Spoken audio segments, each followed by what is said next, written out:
Welcome back, NUIC football fanatics. We've come to the end of the season where our Forest and Cardinals won the Class 1A state championship 35-7 over Decatur St. Teresa. And boy, what a game that was.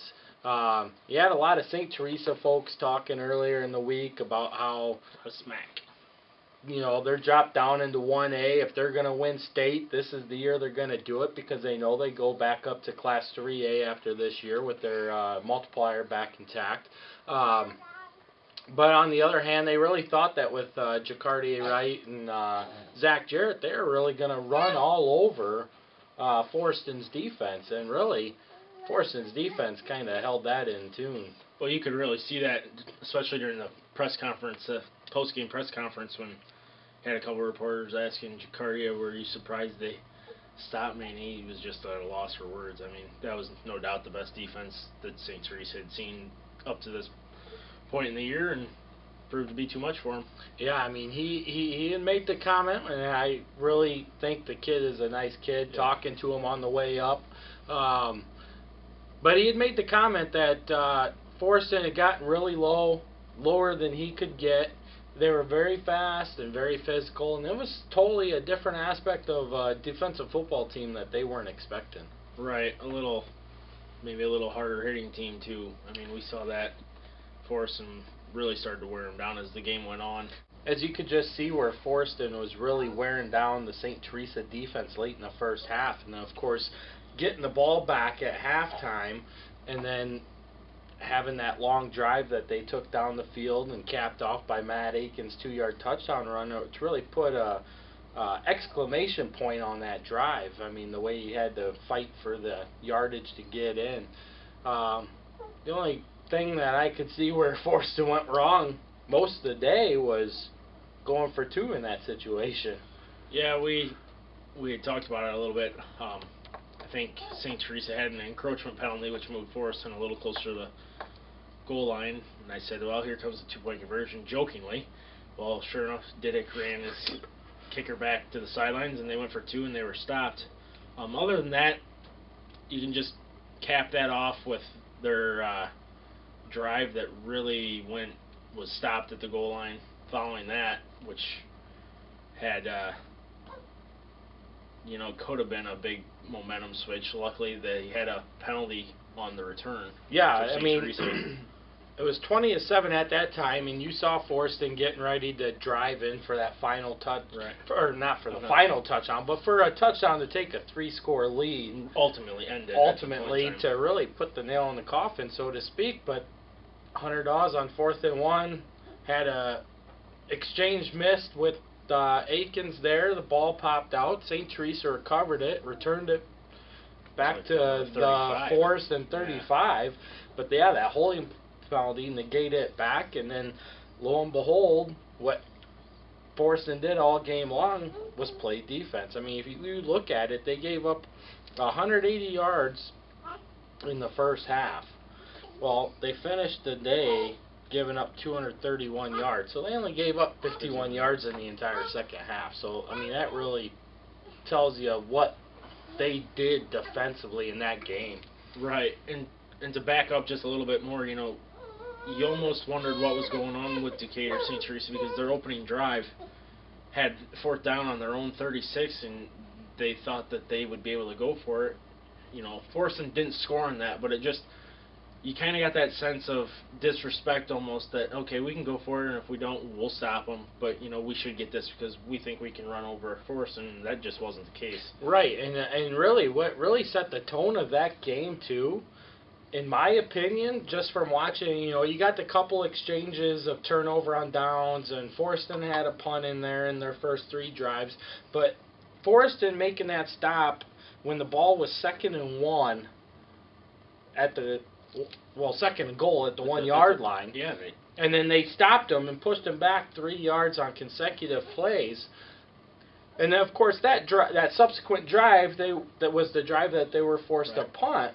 But then they ultimately got another stop, and then they come out and they go over the top on a pass play, which St. Teresa was not expecting at all. And it was a play. It was a play that St. Teresa had practiced against all week long Right. was that tight end release up the seam. And sure enough, Barkalow got behind there, and Dawes hit him in stride, and boom, gone. Right, and little things like that.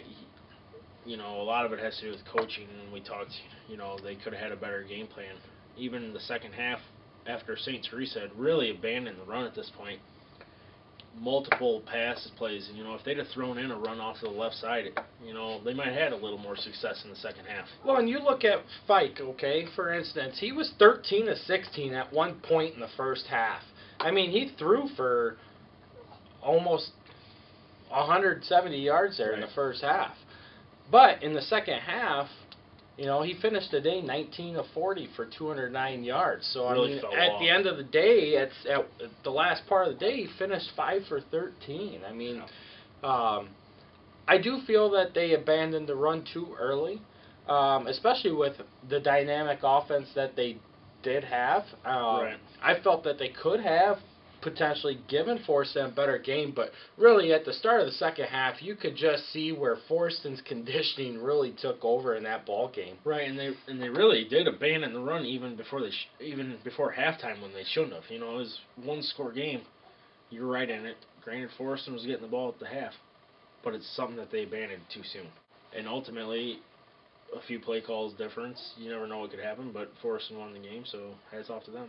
Yeah, and how about the big plays by A.J. Christensen setting a Class 1A state championship record with that 93-yard kick return. And actually, I looked it up today. The record he broke was Galena's Gavin Kaiser set back in the 2007 state championship game. So isn't that something? Exactly. But then also, he had 183 yards on the day, capped off with that huge 47-yard touchdown ankle breaker run, which was just a cherry on top at that point. Yeah, but you know what?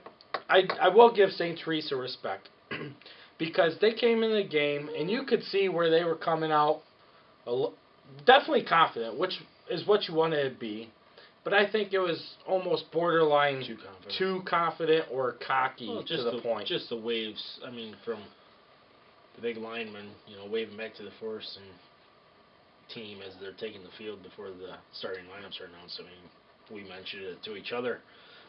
Like, hey, you might be in for a rude awakening. And we saw that all week, really, based on all the forums and discussions we've had from people around the state and especially down that area. Yeah, they were definitely they definitely thought they had the upper hand on Forreston. They were not expecting the Forreston Cardinal team that showed up Friday. They thought Mr. Wright would take them to the promised land, and we were talking just a few minutes ago. He finished with 65 yards on the day. That's receptions, rushes, and kick returns. So ultimately you shut him down, and you shut them down. Yeah, really, because his counterpart Zach Jarrett, he had 21 yards of total offense to contribute to Jacquardier's 46 yards rushing and 10 yards passing, which was only 56 yards. So combined, those two, they didn't even break 100 yards of offense. Right, and even as good as Forreston's defense is, if you'd have told them before the game that those were the yardages you were going to hold those two, you like your chances and you feel pretty good about yourself. Oh, yeah, definitely. And hats off to Forreston, a 14-0 season, your first undefeated season in school history, your second state title in the last 3 seasons, and, man, you guys got a lot of people returning, but you're going to have some teams that are coming up here right behind you as well going into next season that are going to be returning a lot as well. So, having a state champion once again for the 11th time in the past 14 seasons, of course being our 13th team at the state finals over that same time frame. We're looking for another good run next year as long as everybody can stay healthy. It should lead to another great conference year for us. I would think so. You're still gonna have your top teams, but all indications are Forreston's gonna lead the pack. Yeah, I really see Forreston being the state champion with as many returners as they have coming back. Right. It's not gonna be a surprise. They're going to be the preseason #1 ranked team when the state polls come out next year. Right. They kind of remind you about that 2011 Lena Winslow team after they won the state in 2010. They returned most of their starters, and for the first 8 games of this season, Lena Winslow really took it to everybody. But they one key injury and your season's done. So nothing's set in stone. Right, and that's exactly true. And here's another interesting point. In NUIC history, there's never been a back-to-back state champ. There's only been one other team who had won 2 state titles within a 3-year time frame, and that was Dakota in 05 and 07. So now Forreston adds their name to that list with that 05-07 Dakota team. Now, here's the other interesting thing. In a 7-year time frame, there's only been 2 teams that have made the state finals 3 times, and that would be Galena and Dakota as well. Right. Galena won in 97 and 03, but they lost in 99 in that heartbreaker game by 2 points to Carthage when they were in their 3-peat years. And of course Dakota won in 05, 07, and 11. So Forreston is definitely making space here, right, to be talked about as one of the best short-term dynasties, right, in the conference's history. And we've seen that kind of in waves. You mentioned Galena, you had Dakota, Lena Winslow, 2010, 2013, but could have had another team in there as well. So this isn't something we haven't seen before, but if Forreston wins it next year, definitely put themselves a notch ahead of everybody we just mentioned. Right, and let's not count out Stockton at the inception of the playoffs either, right, from 75 to 78, when it was only 5 classes, only 16 teams made it, and they were in Class 2A. They won the title in 78, but were runner-ups in 75 and 77. But still, that was one hell of a run there. Right.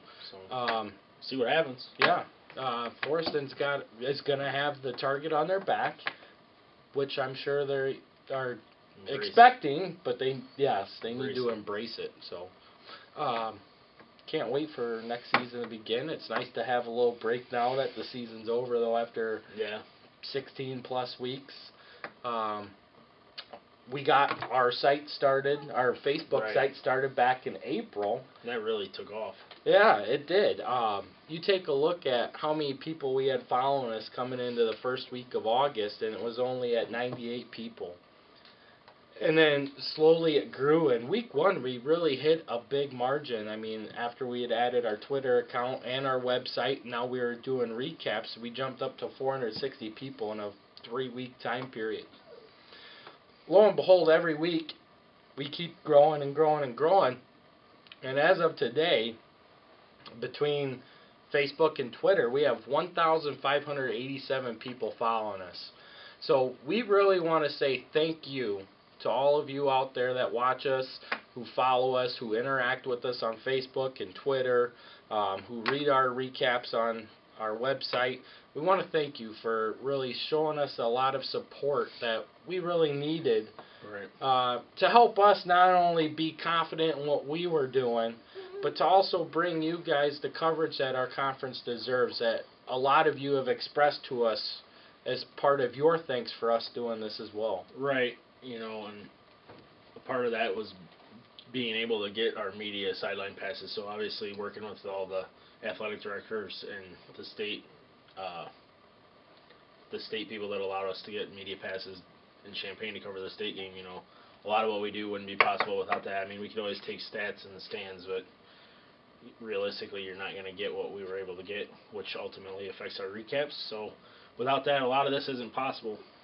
Yeah, so a huge thank you to everybody that helped us out along the way, all of you for following us. I can't recall a time during any part of the week where me and Carrie were at a game and somebody was coming up and thanking us for what we did. And that really meant a lot to all of us. We had quite a few there at Aquin. Yeah. We had some there in Dakota even, where quite a few people would come up and talk to us. Forreston people, pretty much all over the place. Stockton even. Polo people came out and talked to us, maybe not in person, but through the media applications that we had available.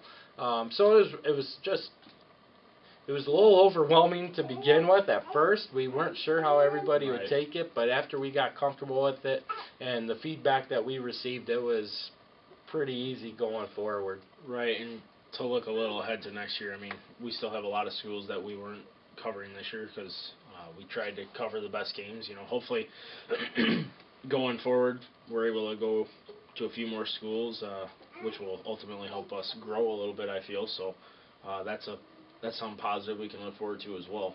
Yes, and I mean it was a great thing to be able to expand out across all the conference. Looking back, we do have at least some people from every school throughout the conference following us, which is huge as well. Right.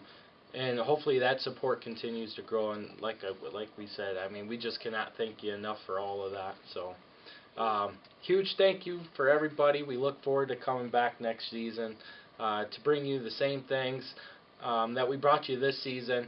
But we expect to be even more prepared ourselves. We'll have definitely a lot more information to go off of to begin the year, as we kind of put all this together last minute, and really we ran with it. But well, not to mention a lot of the behind the scenes stuff we do on a week to week basis. You know, a lot of that wouldn't be possible if we didn't have the support from our families as well, that allows us to be devoted to this, so to speak. So a lot of that is important to us.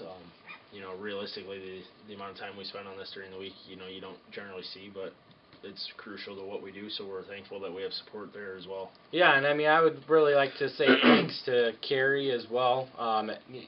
Y'all know her as my wife or Campy's wife or whatever, but without her, none of this would be possible. Exactly. It really wouldn't. I mean, she does our Facebook design, she does our Twitter design, she did our website design and keeps that updated. She does all of our photography, editing, videography. So everything that we do really runs through Carrie. We just sit here and get to talk about it. She has to put up with you, so, you know, hats off to her. Yeah. I'm not always the easiest one to get along with, that's for sure. But somebody's got to be the driver. But honestly, I want all three of us to be the driver in this. So it's a lot of fun.